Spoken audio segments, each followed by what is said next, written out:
about how much I missed out. But I'm so grateful for the time I shared.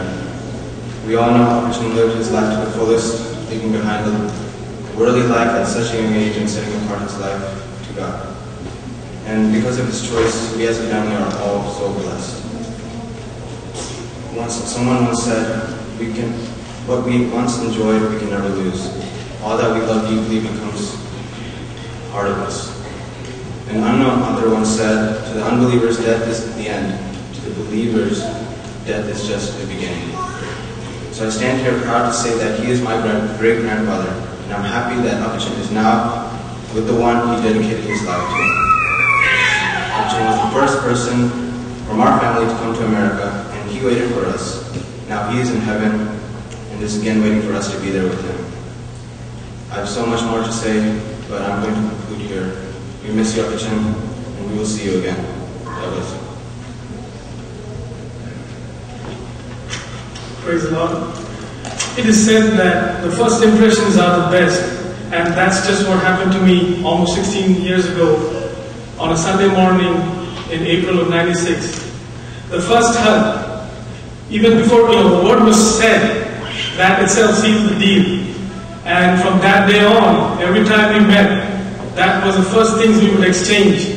And I hold a lot of memories, but I will cherish them at the same time and hold on to them forever. Though we have this sorrow at this moment, we have many more things to be joyful about.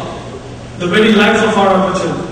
We know and we have heard of Apachin's God-given abilities. But there's just a few things that I'd like to share about his character traits that has influenced me much. Apachin held on to his biblical principles and values he believed in. He taught them and he lived by them. There was no shift or changes to his beliefs. With the passage of time, or even if it put him in harm's way, Apachin was strong-willed, and I know that it came across quite a lot of times in the family also. In regards to Apachin, I can quote from Paul's letter to Timothy that Apachin fought the good fight, he finished the race, and kept the faith. Let me add that he ran it with a genuine eye to add more to this course. And he was very successful at that, all by the grace of God. Apachin was truly a missionary to the world. He traversed all the continents, and he did this without even holding a bank account. Though we miss him, Apachin has begun another journey, and we will meet him on that other shore. He has left us a great legacy, not just for the family, but for this great city of Dallas. It is our responsibility to hold on to the baton that he's given us and continue on course. Let me conclude by placing this challenge before all.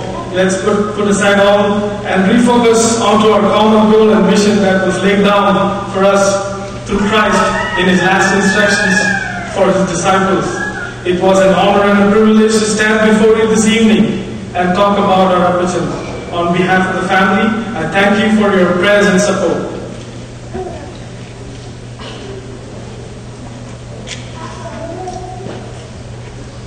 Praise the Lord. Looking at a time, I'd like to thank God for the strength and chance to stand here before all of you today. I'd also like to thank my family for giving me the time to share some thoughts about our loved one. Most of them know Apachin far better than I did.